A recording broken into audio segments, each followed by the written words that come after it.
जय महाकाली, जय महाकाल सभी व्यूअर्स को। मैं माता महाकाली चौकी से भगत इनेन्द्री आप सभी का अपने यूट्यूब चैनल पर स्वागत करती हूँ और आशा करती हूँ कि आप सभी स्वस्थ होंगे, मस्त होंगे और माता महाकाली की कृपा आप सभी पर बरस रही होगी। तो आज मैं आपके लिए एक नई जानकारी अपने चैनल के माध्यम से लेकर आई हूँ कि मेरे साथ में जो माता महाकाली की सवारी प्रारंभ हुई थी और उसका अनुभव जो हुआ था उसमें से एक और अनुभव की जानकारी मैं आपके लिए आज लेकर आई हूँ। तो जब माता की सवारी मुझ पर खुलकर आ चुकी थी, उसके बाद मेरे साथ में क्या होता था। तो जब माता की सवारी खुलकर आ गई, शरीर पे वचन हो गए माता के, बातचीत हो गई माता से, तो उसके बाद में जब मैं रातों को सोती थी, तब नींद में माता की सवारी शरीर में आती थी और मैं अपने आप को पूर्ण रूप से उसी तरह से महसूस करती थी जिस तरह से दिन में माता की सवारी आती थी, तो उसी तरह से महसूस होती थी पूर्ण रूप से सवारी रात में नींद में भी आती थी माता की। और नींद में जब सवारी आती थी तो सवारी का वो अनुभव कैसा होता था, वो क्या दृश्य मुझे दिखाई देते थे, वो मैं आपको बता रही हूँ। जब नींद में माता की सवारी आती थी, तो मैं ये देखती थी, दृश्य मुझे ये दिखाई देता था कि मेरे ऊपर माता महाकाली सवार है। मेरा शरीर जो है वो मेरा नहीं दिख रहा है, वो पूरा पूर्ण रूप से महाकाली के स्वरूप में बदल चुका है।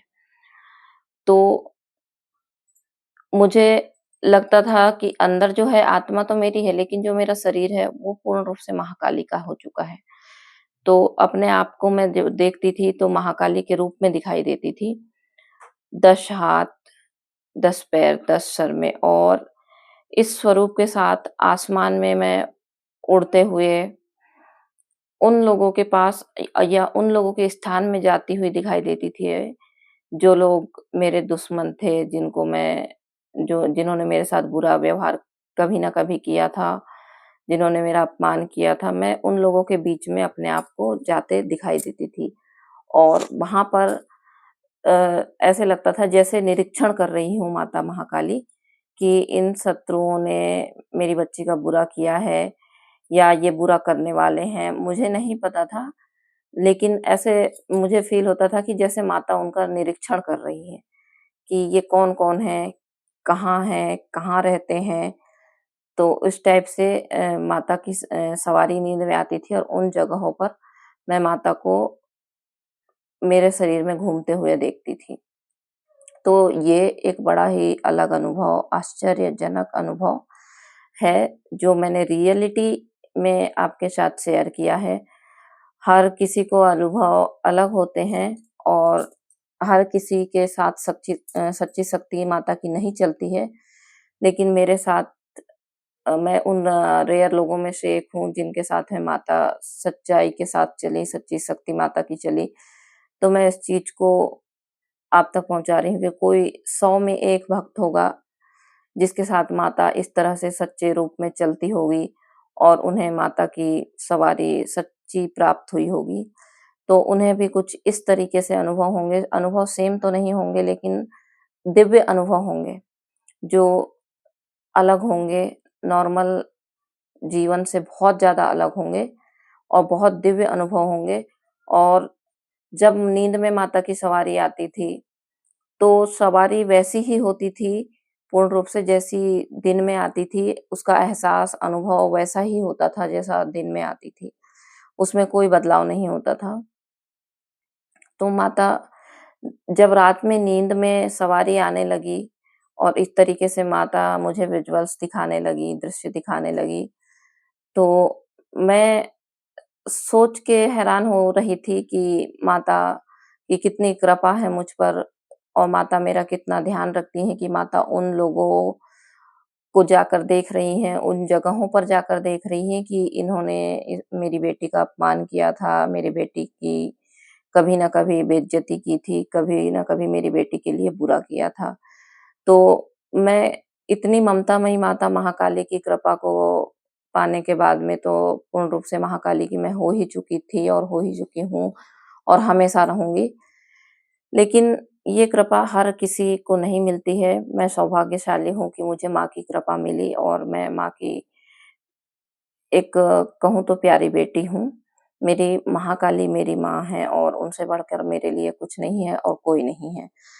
तो ऐसा नहीं है, संसार में और भी ऐसे लोग होंगे, जिन्हें इस तरीके से माँ की कृपा प्राप्त होती हो या हुई हो, तो वो अपने अनुभव को जल्दी समझकर, सही समय पर सही निर्णय लेकर, सही फैसले करें और माता की पूजा-पाठ में और माता के सानिध्य पाने में देरी ना करें, माता को अपना समर्पण करें।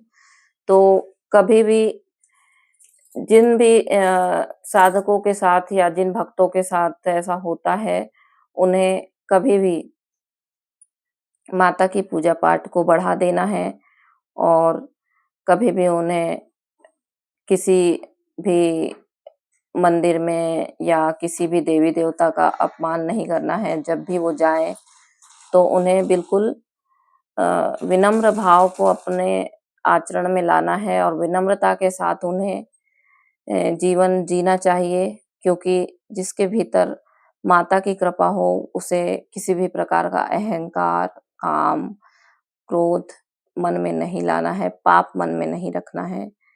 क्योंकि माता की कृपा होने के बाद, वैसे तो मैं एक बात और बता दूँ कि जिसके ऊपर इस तरह से माता की कृपा होगी, उसके मन में पाप और अहंकार की कोई जगह बचती ही नहीं है। वो अपने आप में इंसान अलग ही हो जाता है। तो कभी भी जब भी जिस किसी के साथ भी ऐसा हो, तो वो अपनी पूजा-पाठ को बढ़ाए, माँ की चालीसा पढ़े, माँ के मंत्रों का जाप करे और पॉसिबल हो तो गुरु दीक्षा ले, ताकि माता के ज़्यादा से ज़्यादा करीब जा सके और माता की कृपा को प्राप्त कर सके। और जो ये सवारी का अंश माँ के शरीर में आता है, ये तो एक बहुत छोटा अंश होता है। इसकी सेवा करके, पूजा करके, भक्ति करके इस अंश को, जो बीज के समान आता है, बहुत सूक्ष्म रूप से आता है, इसे पूजा करके, सेवा करके बढ़ाया जाता है। एक वृक्ष की जैसे एक पौधे को पहले बीज बोया जाता है, फिर वो बीज पौधा बनता है, पौधा से वृक्ष बनता है। इस तरीके से सवारी का अंश जो होता है, वो बहुत सूक्ष्म रूप में आता है, जिसे आप पूजा करके, साधना करके, भक्ति करके बढ़ा सकते हैं। एक पौधे से उसे वृक्ष बना सकते हैं और अपने ऊपर माता की कृपा को पूर्ण रूप से आप प्राप्त कर सकते हैं और अपने जीवन को बदल सकते हैं। और जीवन में जितने भी कष्ट, संघर्ष होते हैं, वो धीरे-धीरे पूर्ण रूप से समाप्त हो जाते हैं और जब समाप्त हो जाते हैं, तो जीवन बदल जाता है और जीवन में सुख ही सुख होता है और माता की कृपा ही कृपा होती है। कहीं से भी उस इंसान के जीवन में ना शत्रु होते हैं, ना दुःख होता है, ना मान-सम्मान की कमी होती है, ना धन की कमी होती है। इंसान अपने आप में एक भीड़ में, कहते हैं ना कि महाकाली का बच्चा भीड़ में अलग ही पहचान आता है। बिल्कुल वो अलग होता है और उसे भीड़ में पहचानने की ज़रूरत नहीं होती है, वो एक अलग ही उसके अंदर आभा दिखाई देती है, अलग ही चमक दिखाई देती है।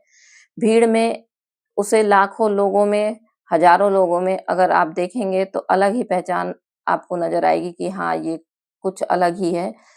तो माता महाकाली के बच्चों को एक अलग ही पहचान माँ देती है, अलग ही ओज उनके अंदर, तेज उनके अंदर भर देती है माता। बहुत यूनिक वो होते हैं और दिखाई भी देते हैं भीड़ में। तो माता की कृपा हर किसी को ऐसे ही प्राप्त नहीं होती है।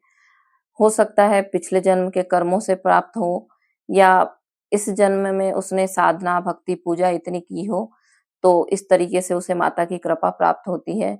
तो कभी भी इस कृपा का आपको अनादर नहीं करना है, माता का खुलकर स्वागत करना है। तो आशा करती हूँ कि आपको मेरे द्वारा दी गई जानकारी पसंद आई होगी। तो वीडियो को लाइक कीजिए, शेयर कीजिए, बेल आइकन को दबाइए और चैनल को सब्सक्राइब कीजिए। और ऐसी ही जानकारी मैं आपको अपने चैनल के माध्यम से देती रहूँगी। और आपको जानकारी अच्छी लगी हो, तो कमेंट में जय महाकाली लिखना बिल्कुल ना भूलें। तो मिलते हैं नेक्स्ट वीडियो में। जय महाकाली, जय महाकाल।